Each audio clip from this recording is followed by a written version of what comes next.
All right, so today we're talking about fly tying, and specifically, Brandon, on how we kind of design patterns and come up with patterns, whether that's through imagination, artisticism, inspiration for things, right? Yeah, for sure. Inspiration and imagination, and how the thoughts and what goes into when you're developing a new fly to use. Yeah, like what you do before you especially fly rod and put it in front of a fish. Well, especially to think like 99% of your fishing happens in pretty much the same areas. Yeah. But I mean, you're constantly developing. Besides my couple Everglades trips and, maybe I'll get lucky and get to the Keys again this year. Yeah. Other than that, all of my fishing's done from Upper Tampa Bay to, Arapaika. Maybe you could say Chassahowitzka if you'd really want to get that crazy. But, I haven't really made it much further outside of that. So, yeah, I mean, it's crazy because the variables that are the same are obviously location and species of fish that you're chasing. One thing that kind of makes the Tampa Bay area special in itself is that, like, if you say, like, if we leave everything out of this podcast or, whatever we're talking about except for redfish today, you could target redfish, within a 45-minute drive of the shop. You could target redfish in, like, almost 10 different kinds of habitat. Really. Oh, absolutely. And it's, so, there's not a single fly that's going to work for every single one of those pieces of habitat. So you have to figure out, what it is that I'm trying to do and where I'm trying to catch this fish at and how I can show him a fly that's going to look like something that, they want to eat. So, well, and fish seem like whether fish get smarter or we get dumber, I don't know, but maybe a little bit. But I mean, I feel like one of the biggest variables that's changing regularly is fly choice. Yeah, absolutely. The same flies that worked, 10 years ago probably don't work today. Yeah, as for well. Sure. They probably still work, but there's definitely some nuances to things, size, weight, color, things that go into it. So let's just try and figure out what would you say for you. So let's kind of rewind, all right? When you first started fly tying, did you start fly tying before you started fly fishing, or did you start fly fishing, or was it kind of as you started fly tying and fishing at the same time? No, so I definitely was fly fishing before fly tying. My fly fishing goes all the way back to, gosh, I can remember being 5 or 6 throwing like little popping bugs at bass and bluegill in ponds, like with my granddad. So, obviously I wasn't tying flies then. I didn't even buy a vise until I moved down here. So probably 2016 when the shop opened. I was there shortly after, buying my first vise, and you guys actually taught me a lot about tying, and I think we've probably elevated both of our games a little bit since then. I like to think a little bit. But yeah, so I didn't start tying, especially saltwater patterns, until it was 7 years ago. Yeah, and that was the same thing for me. I mean, I started fly fishing here, and the first time I ever I'm a little bit different. The first time I ever fly fished was saltwater. Okay, yeah. So I didn't grow up, you're the trout 1%. fishing. Yeah, I didn't grow up trout fishing or small pond fishing. It was a different way that I was inshore fishing. Putting down the spinning rod and reel, putting down the calico jack in the Sahara. And picking up and an grabbing A-way. the starter setup. Yeah. And going out there and just figuring it out and ripping flies that I bought from from the store, and didn't really think about fly tying until a few years later. Yeah. When we were starting to think about opening the shop, it was one of those things that, I don't know, as you get better at something, you want to make it more, I don't know if it's more challenging, but there's other aspects to it. So yeah, for sure. And, I think the more you fish a certain area, like we've all got our favorite flat or our favorite, wherever that we like to go. And no matter what, like every store-bought fly, there's something about that fly that you wish you could change. Like, almost, 100% of the time. And there's nothing wrong with any of the patterns. Like the patterns we get from Umpqua, Orvis, Fulling Mill, doesn't matter. They're all great flies and they're all going to work. But when you develop like your own style of fly fishing, there's something that you wish you could change about that fly. Yeah. And I think that's probably what motivates, almost anyone that ties a fly really is like, hey, this is a great little shrimp fly, but man, I wish it sank faster, or I wish it was a little smaller, or whatever. Yeah.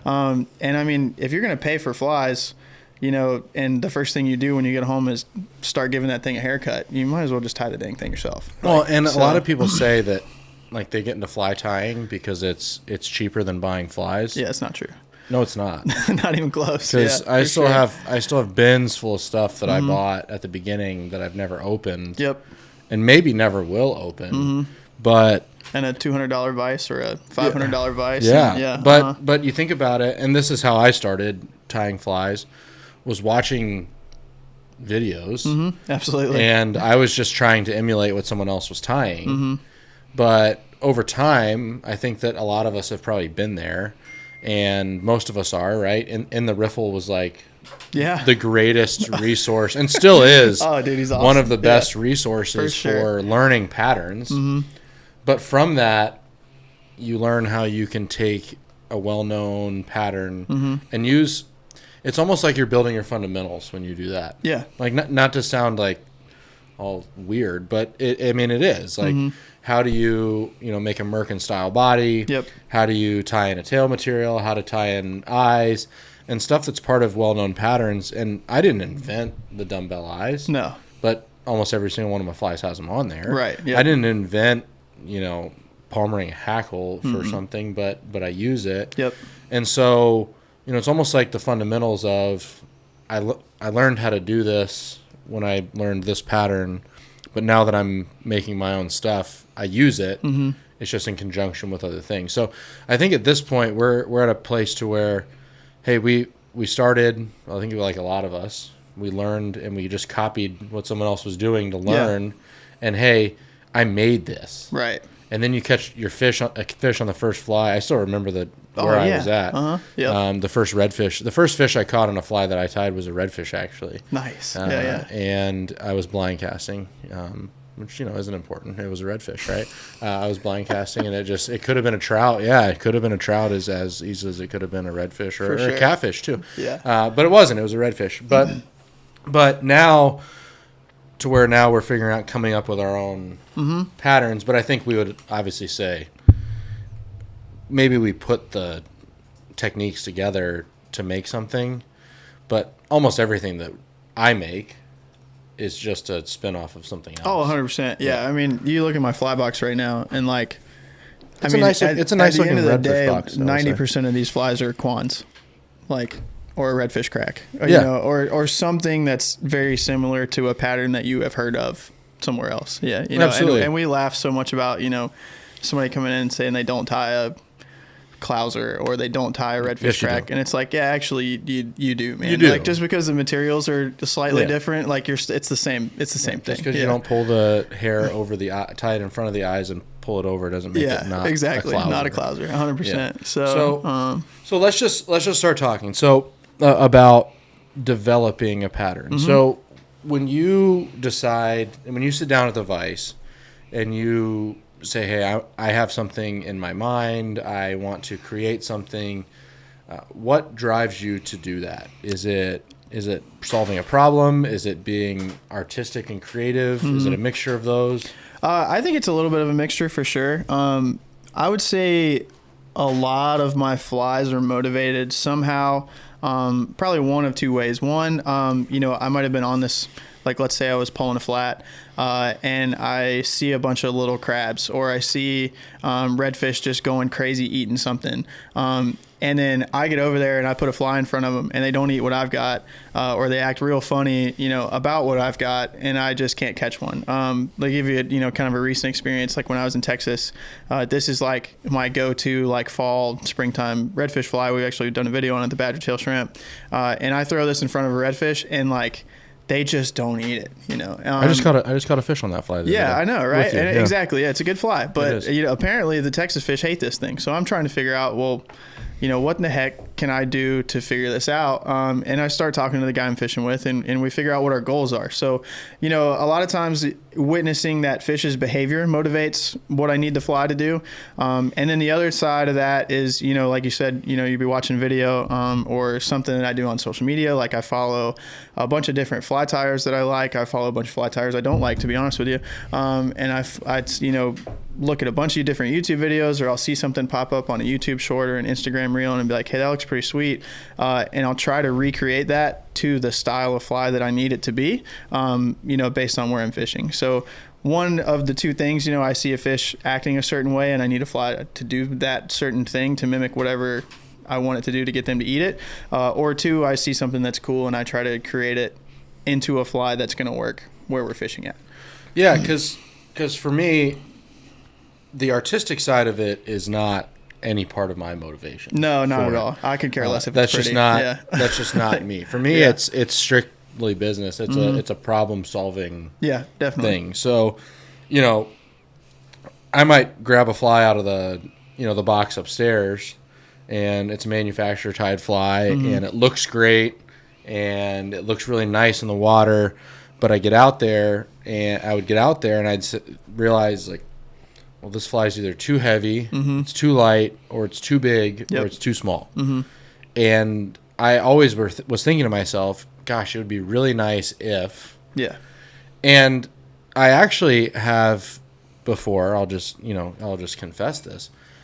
I have cut the eyes off of a manufacturer tied fly and changed them with a different size. That's awesome. Before, because I just didn't want to try and figure out, or the fly looked too complicated to tie. And for me, it's I don't just enjoy sitting down and spending time with a vise. No, I don't either. It's I want to get in, get out, and make what I need. And I think that there's a lot of I've taught a lot of flies that I've never actually fished because they looked awful. But, you know, I mean, I have some examples that I brought down. But what I learned with fly tying, and especially when you're creating your own stuff, right? You can make it as complicated or as simple as you want. 100%. Yeah. And there's nothing wrong with either one. Right. If you want to pack 10 materials on a hook, more power to you, brother. Awesome. For me, it's I'm trying to think about it being simple, because if it's not simple, then I won't do it. Yep. So, like the badger tail shrimp. Okay, you created that fly. That's a pattern that you have.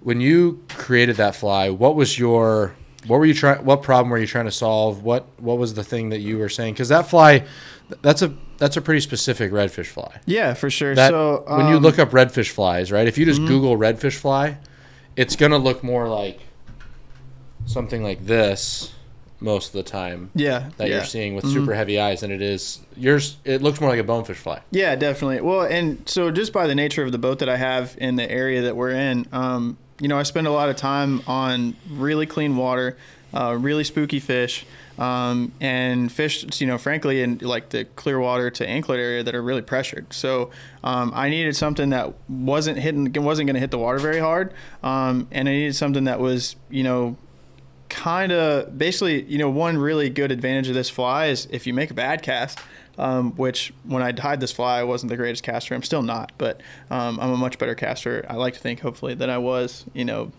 3 or 4 years ago or even 6 months ago. And I just needed something that, you know, wasn't going to spook those fish when I put it in close to them. And so when this fly lands pretty softly, I can, even if it kind of bugs a fish, I can strip it pretty quick, like a little bait fish or something like that. And I've gotten a few eats that way. But I can also let it get all the way down to the bottom and crawl it like a small crab or a shrimp or something like that and get an eat that way. So it's a nice versatile pattern where I don't necessarily have to change it all day. I can fish this thing over a lot of different areas and in that super skinny water with, you know, skittish fish and get it in front of them. So well, yeah, and looking at your box, I can see that all of your patterns resemble a food item. Yeah, of for sure. The redfish. Yeah, but you don't try and make it look exactly like nature. Yeah, I need to you know, most of the time I think what our fish are keyed in on would be I think it needs to be the size, most importantly, of what a fish is is going to eat. So, if you get on an area and there's a bunch of nickel-sized crabs or, a bunch of 4-inch blue crabs running around, like I think you need to have something that's going to look, to the size of what that fish is eating.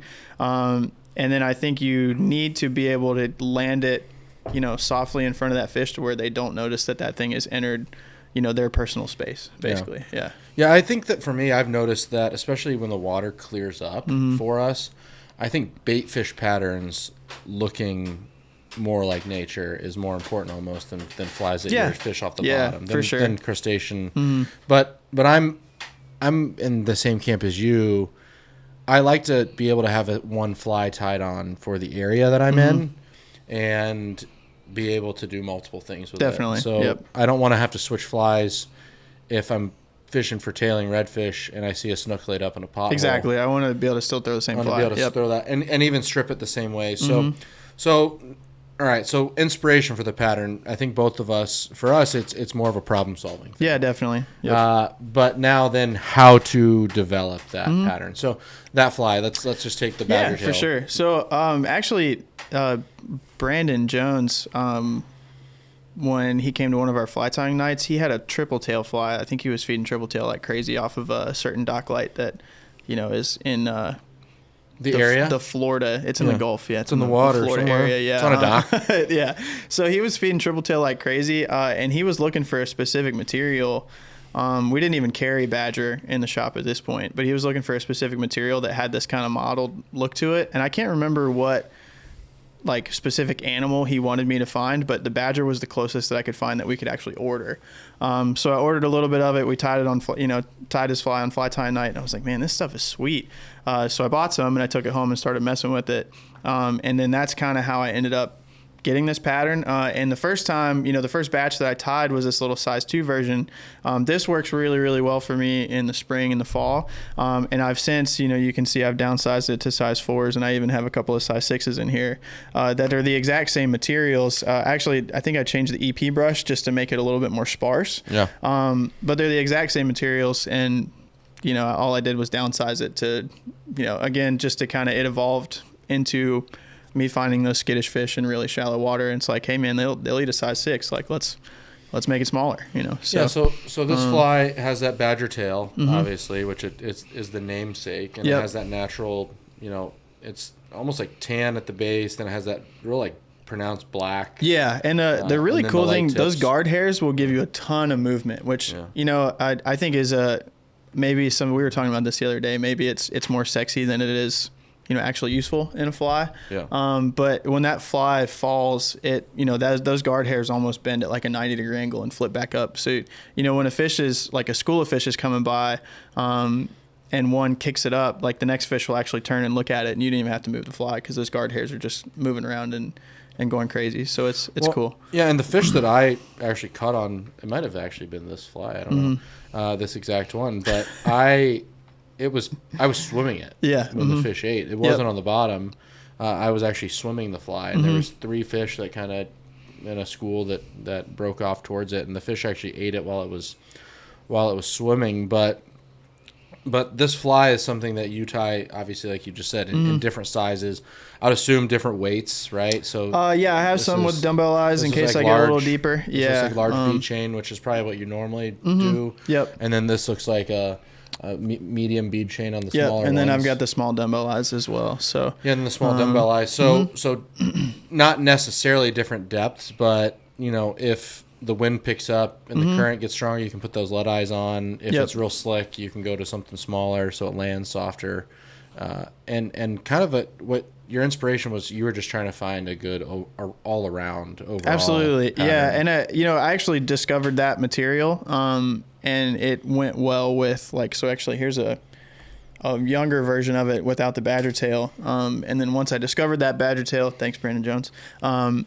It evolved into, okay, well, this is a better tail material, I think, and that's how it ended up that way. So yeah, and I hear the term like great fly tiers always tie sparse flies, right? And I don't disagree with that, but I will say there comes a point though to where something's too sparse, and it doesn't matter how small the eyes are, it's going to slap the water hard when it's too sparse, right? Yep. The little bit of bulk in the brush here definitely helps this to land soft, but Yep. it's not Yeah. so bulky. And that's one of those things, like I said, like almost like those fundamentals of copying someone else. So I watched the hardest fly for me to learn how to tie was definitely an EP baitfish. Yes. Yeah. 100%. Because you watch somebody tie one, and then you try and emulate it, and you have a whole pack of EP fibers on a hook. Yeah, and then you're trying to cut it And with then your you're trying first to pair of trim hair it. scissors that Yeah. are way too short, and And then you're trying to trim it, and it's it's like solid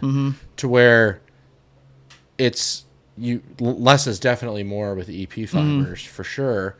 But then you look at, a fly where it has a wrapped body or they're using more natural materials. And, so let's just take this fly. This is like a laid up tarpon fly. Yeah, we're okay? definitely going to put that in the mouth of a tarpon. Yeah. this year. And so this fly, right, like it has quite a bit of material on it. But if I didn't, it would hit the water so hard Right. that I would have to lead a fish by 30 feet or 40 feet for him And I think when you were tying that fly too, like just having experience with the material, like, marabou looks big on a hook, and then you put it in the water, and it's not. It gives you less. Yeah, it gives you less than you think, which is, It's not. But when I was looking at this fly, right? So this fly, okay, is basically me ripping off SS flies. I don't know if you've ever seen his videos, but SS flies laid up tarpon. Okay, that's basically what this is. This is my version of his laid up tarpon fly, and it's two materials. Okay, so it's hackles in the tail, then it's some marabou, and then the same hackle is palmered kind of for the head. But when I was tying on this brand fly, for Alex Norris, just like that. So that two materials is on brand for Alex Norris. Yeah. Two materials, easy to tie. Yeah.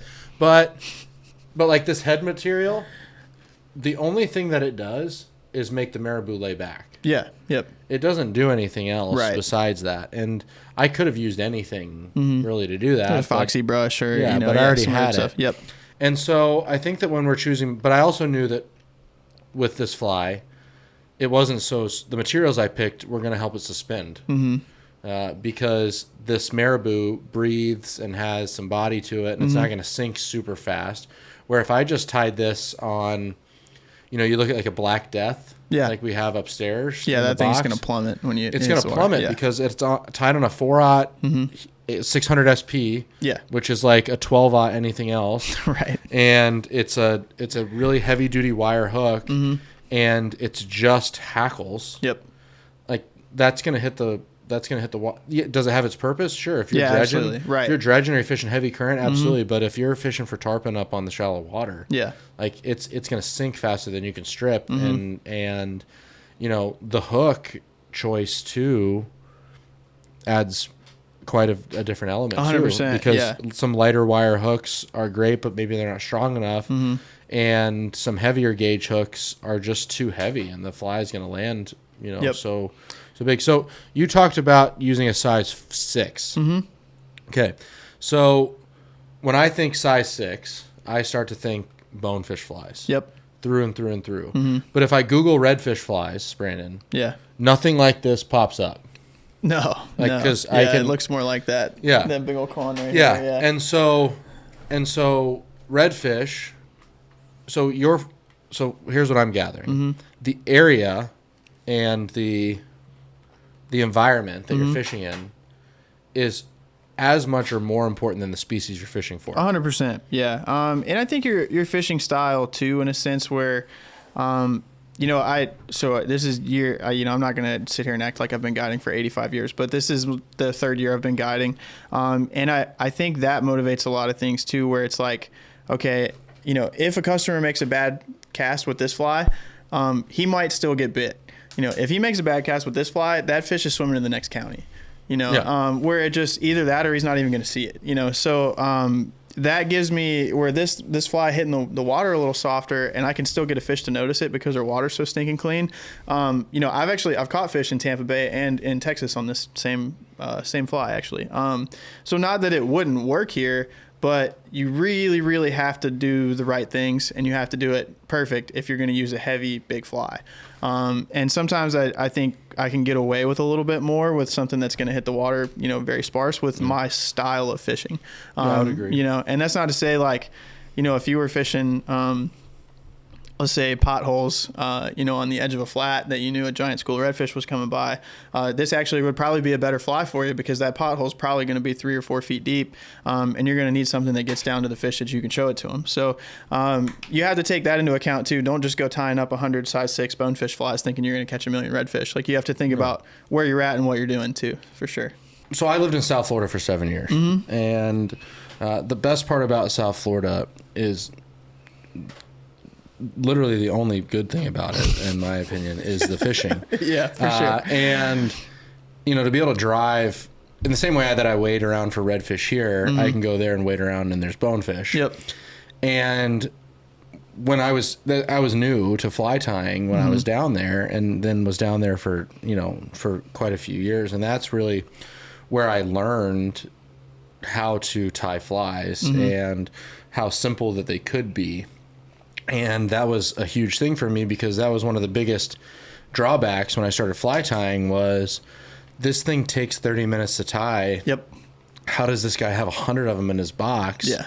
He has no life. Yeah. And the no life thing is true for a lot of us, outside of our outside of fishing and family. I mean, there's not much going on, but most of us don't want anything else going on either. But what I realized was, I was looking at bonefish flies, and I was watching. I mean, I don't know how much I helped, how much money I made in the riffle for the hours and hours and hours of watch time that that I gave. So my royalties on that are, I'll just get them back. I'll send you my address later. Yeah. But what I realized was, when I'd look up bonefish flies, the bonefish flies he was tying were great, but they were for the Bahamas. Yeah. They weren't for the bonefish in Biscayne Bay. No, the bonefish in Biscayne Bay are not going to eat a size 10 Crazy Charlie. Like, they might if they're, in the super shallow sand only areas, but that's not what they do there. These fish are bigger. And I realized that they're much more like redfish. Yeah. And the flies that I was tying for redfish, and the colors even, like the olives and the darker tans and the browns, is what they wanted because of the environment. And so the environment at that point was more important than the species of fish I was going after. Exactly. Yeah, I remember the one time I fished Biscayne Bay, like the best shot we had on bonefish all day, like this guide pulls us up into like, it had to be like a 40-foot crater of mud. And he's like, there's bonefish in there. And I'm like, this isn't anything I've ever seen on video. No. Fishing for bonefish. And he hands me a giant clouser, and I'm like, what? Like, you know what I mean? Yeah. Well, so we're used to watching, we're used to Jose Wahebi. Yeah. God rest his soul, walking on these endless white, not even one piece of grass. Exactly. They can see the bonefish from 300 yards away. And they're throwing these tiny little pink and just having a ball, right? And just having a ball. Yeah. There's grass taller than this guy's boat, like touching the grass, and he's like, there's bonefish in there, just throw it in there and strip it. And I'm like, all right, man. Or cool. You go see shop flies down at one of the shops down there, and it's got double large lead eyes on it. Yeah. And I'm like, what is this for? They're like, oh, it's for bonefish. Yeah. What? Exactly. Yeah, because sometimes they get in 8 or 9 feet of water, and you got to get the fly down to them. Right. And so I started to realize that the location was obviously much more important, almost more important, I would dare to say, than the species. Yep. With maybe the exception of tarpon, but the tarpon fishery here especially is much different, because the fish that we're catching don't live here. Yeah. They're just on their way through. Yeah, going somewhere. Yeah, they're just on their way somewhere. So it's more of trying to entice a bite than it is to feed. And with the redfish here, I mean, when a redfish is tailing and you're trying to catch it, that thing's actively looking for food. Yep, 100%. He's actively eating. When snook are on the beach, like in the late spring, early summer, they're looking for food. Like they're wanting to eat. Yep.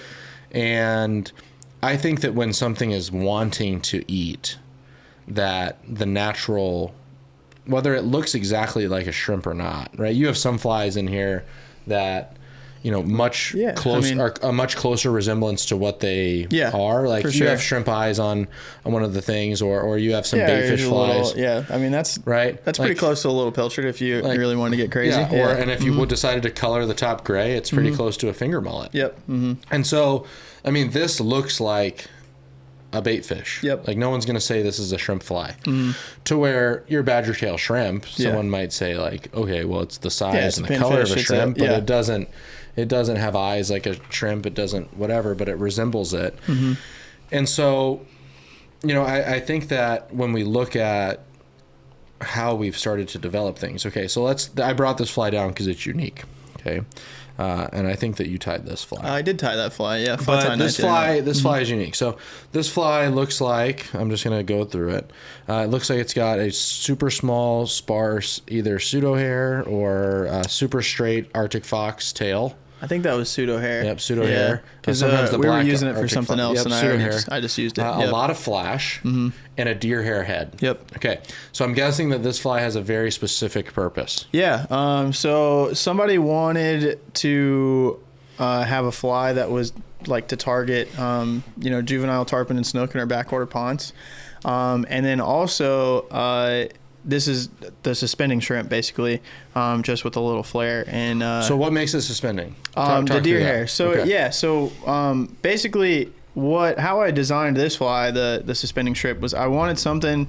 I was triple tail fishing a bunch, and basically what I was finding was my typical redfish flies that a triple tail will eat if you make a good cast. Again, I wasn't, when I bought that skiff, dude, I was riding around everywhere trying to catch everything, having a ball, but like I couldn't hit water if I fell out of a boat with a fly rod, like, you know what I mean? So it's like, it was, typical what we see when you're a beginner fly angler. Like I stunk, man. It is what it is. So I was trying to triple tail fish, and I remember like I was throwing the fly like way up current and trying to let it swing down to the fish, because basically I wasn't a good enough caster to drop the fly in front of the crab float. But when I was throwing a redfish fly with bead chain or with, dumbbell eyes, by the time the fly made it to the fish, it was like 8 feet under the fish. So it was like, well, I need something that's going to float. So, I think we had tied your little deer hair tarpon fly that you like so much. And I remember two materials also. Two materials. Yeah. Fun fact. So, and I remembered how the deer hair head, like, just kept that fly sitting in the same spot, and you could make a long cast and just let it, hang out. So I was like, well, shoot, I could do that. I just need to make the tail smaller. Yeah, exactly. Yeah. So it was like, I could do basically the exact same thing. I just need a smaller hook and the tail to be smaller. So I put, hung a piece of craft fur, flash or rubber legs, which, in this case isn't necessary, but it just, it was something that we had. And, you add a little flair to the fly. I think my theory on flash with tarpon has evolved over the last probably year and a half. But anyway, that's another conversation. But I put a little bit of flash in there. You can get into that a little bit if you want. So I put a little bit of flash into there. And then, we basically was just like, well, you want something that's going to sit there that, the fish maybe as he's rising, to take a gulp of air, is going to look up and be like, oh, hey, look, there's a little bait fish, and just grab it. But originally it was motivated by triple tail because I wanted to throw it way up in front of the float, let it come down to the float and then start stripping it once it got to the fish. So, yeah, the other attribute to deer hair, and I used to think this was funny, and I know I even heard you kind of joke about it the other day, to where deer hair makes a fly float, and then people put it on a fly that has lead eyes on it. Yeah. And thanks, Borsky. Yeah, Tim. But here's one thing that I noticed. I was thinking about that. I was like, I went home and I looked at my stuff, and I was like, I got a lot of flies that have dumbbell eyes and deer hair. But what it does is the deer hair lets you get away with using heavier eyes because it helps the fly to land softer. Yep. Yeah. And it makes the fly easier to cast because it helps it stay in the air.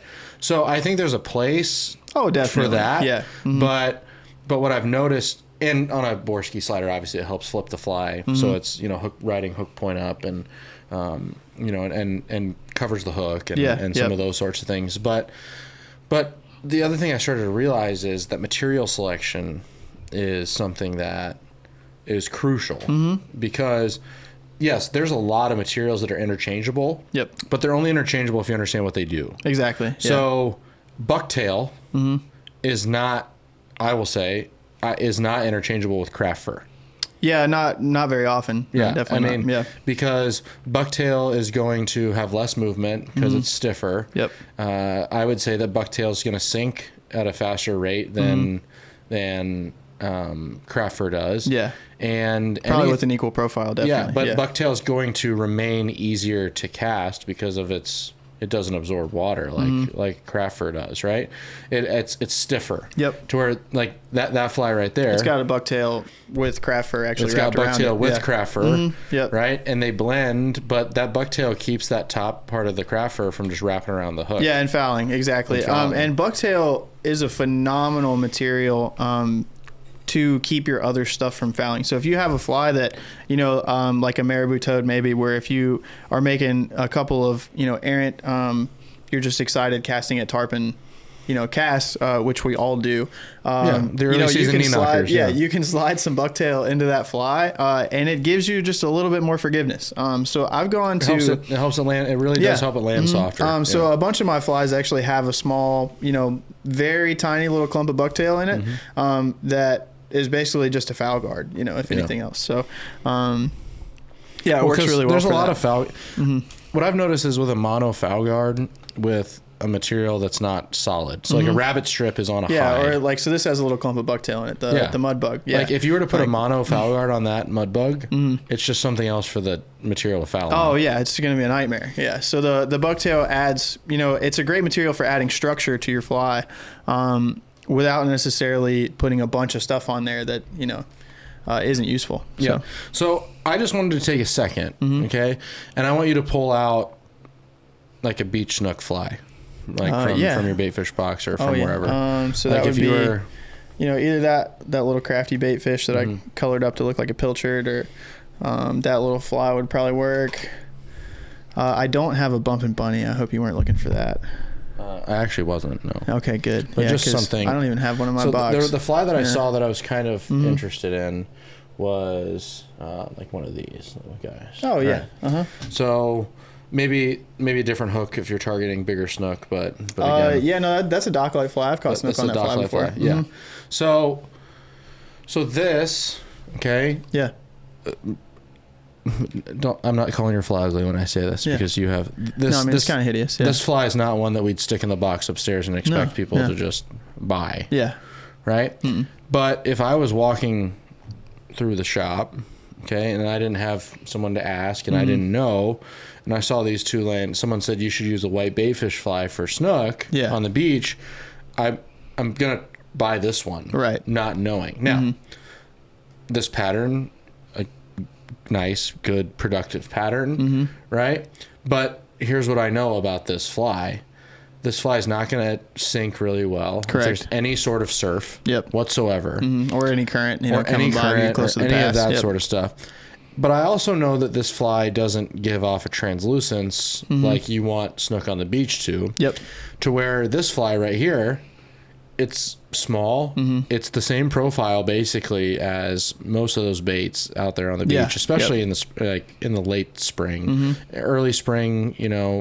They're small too, and then late spring they get a little bit bigger. But this fly has these hackles look like they blend in to this material. Yeah, but when you put that in the water, they stick out like crazy, and so that is something to where is that a bad fly? No, not at all. Correct. But that's a white fly that's probably better for dirty water, which doesn't really make a lot of sense. Yeah, I would pick that up and chuck it in the Everglades, and we'd have a ball. Yeah, but like this on the beach, it's probably a little, it's a little big. This little fly, right off the beach, it's a good profile. It's gonna land soft, but you have a really light hook on this. This looks like a B10S. I don't know if it does. I think it's that or a flats hook. Yeah. One or the other. I think it looks like a B10S. So it's a really light hook, but this is gonna break the surface and get down. Yep. Even if there's some current because of how sparse that it's tied, and so. I just wanted to take a second and say that because I think so many times we want our flies to look good in our box, and there's nothing wrong with that. No, yeah. I think that so many times we forget that sure, dense flies look nice, and dense flies make you use a lot more materials so you can sell more materials. But dense flies in a lot of places don't normally act well, swim well, any of that Correct. sort of stuff. 100%. And material selection is of the utmost importance. Yeah, and I think we learned that for a lot of people. Just naturally, the tendency when you're a beginning fly tyer is to put way too much stuff on a hook. Too big eyes, too much material. Yeah, and we got that on even on our competition, like, without being really mean to anyone, but like you're looking at a fly and you're like, dude, this thing is a concrete block, like, you know what I mean? And it's just like so it's not necessarily it was a bad design. It's just that, if it was bucktail, it was like 7 times too much bucktail and like 8 wraps too much of a craft fur brush, instead of just letting the materials do the work for you. And I think probably part of that too is when you're a beginning fly angler, like I think a lot of people struggle seeing the fly. So they want to put too much material on the fly so they can see it. Or they want to throw a fly that's way too big so they can see it.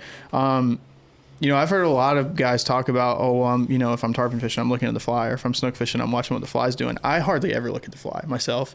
And even when I'm sitting on the back of the boat, like if you're casting at, a tarpon, I'm rarely ever, like I'll watch the fly land and I'll try to keep note of where it's at, in my head, but I'm watching what the fish is doing. Because when you start moving that fly and we try to time, moving that fly away from the fish, especially, tarpon or snook fishing where they might be coming at you, and we start trying to move that fly away from them to get them to notice it, I want to know if he notices it, because if not, you're going to have to immediately either slow the fly down or put another cast in there depending on what the fish is doing. So I never take my eyes off the fish. And I think people put way too much emphasis on being able to see their fly, for sure. Yeah. And I'm probably, whether it's not because I don't know if it's because I put emphasis, I try and find the fly all the time, but when you're fishing over grass, it's almost impossible. Yeah. And so, unless you're fishing deeper water over grass and you're swimming like a big black and purple fly, it's almost impossible. So if I'm fishing over sand bottom, so snook fishing off like beach snook, redfish up, on like a sandy shoreline, or tarpon fishing, I'm always trying to find the fly. For sure. But the importance of knowing where the fish is and how to do that. So like I just wanted to use a couple examples. So 2 different flies that look extremely different but could be tied on within minutes of each other if something changes. So like this is, pull that one out. I should have brought my tarpon box. That would have been. I did bring my tarpon. Way to go. Mine's still incomplete. Yeah, that's okay. So mine too. I got a couple more experimental bugs to tie. Yeah. This is the box that doesn't have the flies that actually work in it. I'm just kidding. Oh yeah. No, but like so this fly, okay, for tarpon. Yeah. It's a 1/0 SL12S, so plenty strong. It's a craft fur tail, and then it is a little shrimp dub. Yeah. Easy. Head. Easy peasy. Easy. Two materials. Two materials. It's basically a worm fly. Yeah. It's just tan. Yep. Totally. So here's what's nice about this fly. This is when I use this fly. Okay. If the water's like super gin clear. Just stupid clear. Yeah, that's what I was gonna say. But if the wind's blowing, if it's slick, this fly sinks too fast. It like if this fly had a foam head on it, like a little foam wrapped around the hook instead, that's when maybe I would use this for. But that's when I like a toad style body, when it's because it's going to help it sink slower. Yeah, or like a slider, But if that tide changes, when that outgoing tide starts where we're at, and that water gets that little smokiness to it. Yeah. Like, dude, I'm switching to this because my thing is with fishing, and I've started this. I want to spook them or feed them.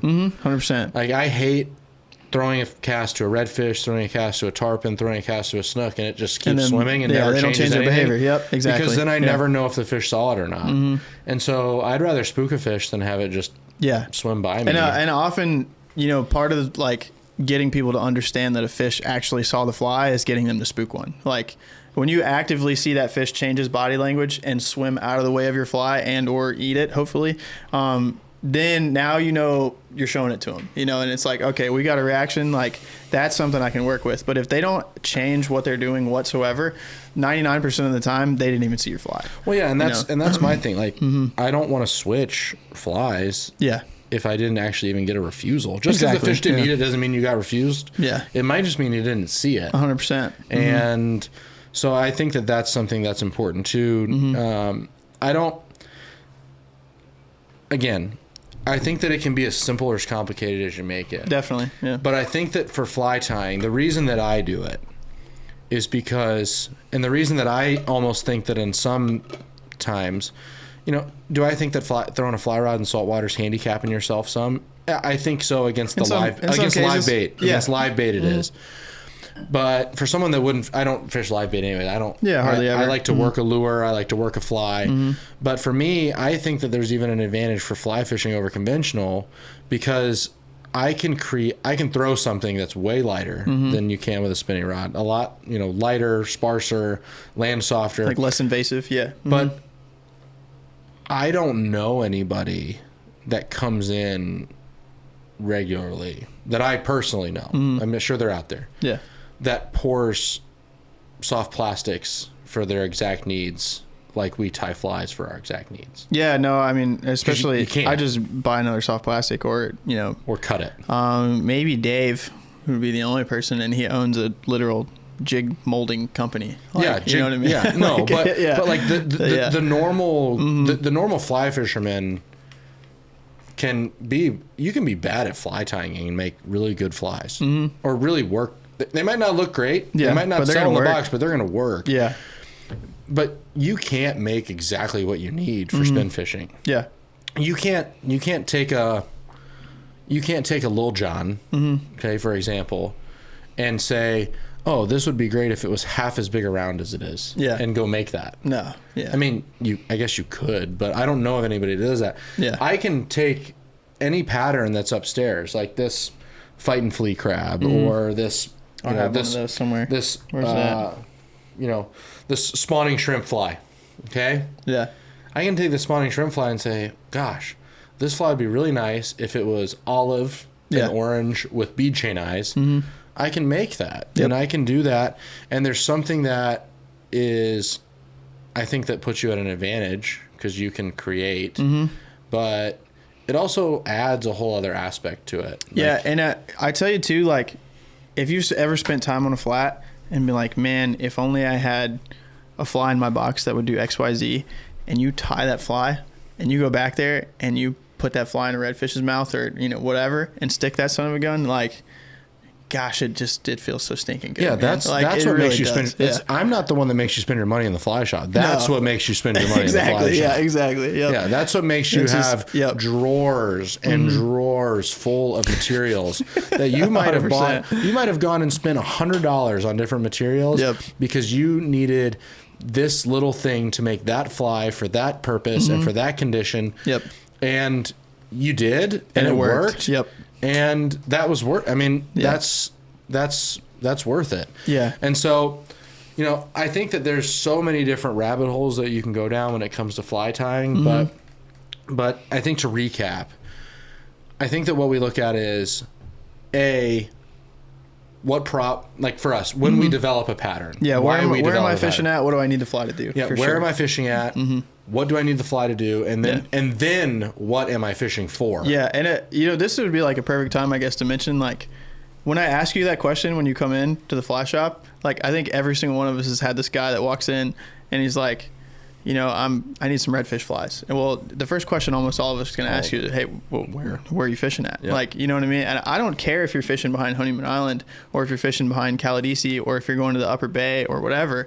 Like, dude, I don't. I got my own places I like to fish. Like, I'm going there. I don't need to know where your 6 redfish are, man. What I do need to know is, like, we're not trying to get your spots. Yeah, exactly. Yeah. What I do need to know is what kind of bottom you're trying to catch these fish in, how deep you are and that kind of thing. Because if you're telling me, like, if you're fishing thick grass and in 3 feet of water and you got like a school of fish that's moving around in there that, you can see or something like that, and you tell me you want my favorite redfish fly and I give you this thing, you're not going to catch them. No. You know what I mean? So I'm trying to help to the point where it's like, hey, I want you to be successful, so I'm trying to get you a fly that's going to work in the situation that you're fishing in.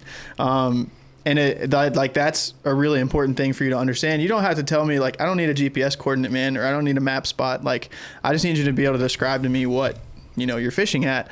And chances are one of us has been there and we've seen that area. And we know how we can help you, We've definitely been there, and we've definitely for sure. We've definitely caught fish there, not caught fish there. But whether you are successful or not isn't dependent necessarily on whether you catch a fish or not. Yeah. I think that I've had plenty of trips that I've gone out that I haven't caught fish, but I've said, I need to adjust this. I need to tweak this. I need to learn this. I need a different line for this. I need a different fly pattern for this, or there's more current here than I thought. Yep. Or the water's dirty here at incoming tide, but it's clean at outgoing, and so trying to figure out that stuff. But yeah, I mean, I think you're right. The very first question that any of us ask when you say I need redfish flies is, where are you fishing at? Yeah. Because if you say I have a trip to Louisiana. Yeah. Or if you say my bonefish fly. Yeah. Like, or if you say like, I'm fishing. Sucks. Yeah. If you say like I'm fishing South Bay and it's crystal clear and it's 8 inches of water, those are going to be same fish, yes. Yeah. But they might as well not be. Right. Yeah. They're acting totally different. They're acting. They're acting. Their stomachs probably look a lot different too. Yeah. Same thing as if you're tarpon fishing in the Panhandle, it's going to be different flies than if you're fly fishing than if you're tarpon fishing in the Keys or tarpon fishing here. And I've seen that evolution of, especially with the tarpon, like the types, what we have to use to feed fish is different, even just 100%. In 5 years than it was. I used to be able to leave the same fly tied on all day from when the sun wasn't up yet and the fish were rolling happy to when the sun got up. I could use the same big black and purple, to where now that's changed a little bit and we have to adjust. But I think that the location and the need and the problem that's being solved is the driving force to why we sit behind the vise and to why we come up with what we've come up with. Yep. And I think that for you listening, I think it's important, spend time watching YouTube videos, trying to make what you see, trying to figure it out. Go buy some flies at your local shop and try and figure those out and learn what different materials do, how different materials act. And the only way that you can become a good fly tyer is by making horrible flies. Yeah. Yeah. Without a doubt. And learning. And so, I like to tell our fly tying customers, our fly tying night customers, like, I still have a box. I don't think I threw very many, if any, of my early flies away. I have a box. Yeah, this thing's awful. I know. Yeah. Anyway, this is my take on Louisiana redfish fly and all Where'd you tie that one? Yesterday? No, it's a couple weeks ago. Yeah, all the Louisiana guys are like, "What the hell is wrong with this kid?" Yeah, but it probably worked. Dude, I'm telling you, when I went to Texas, like, I was so adamant that I was going to feed this fly to a fish, and then you didn't. And I didn't even come close. Like, I had a couple of fish turn on this thing, and it was just like they lost it because the fly was too sparse, and like it would get down in the grass or whatever, and the fish would be actively trying to find it, and then they would just give up and swim off. I needed that. That's exactly what I needed. Yeah, but you needed this with big lead eyes on it. Yeah. And this isn't that. Well, and then so we get into this little bay, and these fish are tailing in like 4 feet of water. So you're pulling along, and all of a sudden, all you can see is just the edge of his tail. And like, so I make a cast with this giant, like, hideous thing with legs that I would never put on a fly ever again. It just happened to be the biggest, like, heaviest fly I had in my box, and it hit the fish in the face with it, and he smokes it. And you're just like, okay. So obviously, if I'd have kept this on and been stubborn, I probably wouldn't have caught a fish the whole trip. Man. No, like, but if you throw that fly to a redfish in Tampa Bay, he's going to swim to Sarasota. Yeah, he's never eating again because you just scared him. So. Because he thought the fly was going to eat him. Exactly. Yeah. All right, guys. Well, we appreciate you listening, and just don't be afraid to mess up. Yeah. Like, that's the biggest thing. Don't be afraid to sit down and put some crap on a hook and go out there and see if it works. I mean, we've all been there, man. Yeah. And if you got a pool, like, use it. Yeah. Our fish tanks were on sale, weren't they? Yeah. Fish tanks. $1 per gallon. Fish tanks on sale. Also, one last thing before we go. This is my final thought, okay? Yeah. This is like the most important thing for today. A fly underwater doesn't look wet. It looks dry. Okay. Just like your hair does. Okay. So, like, you can't wet this fly under a sink and say, this is what it's going to look like underwater. It's going to look like this underwater. Yeah, I see what you, It doesn't look like itself. So just remember that.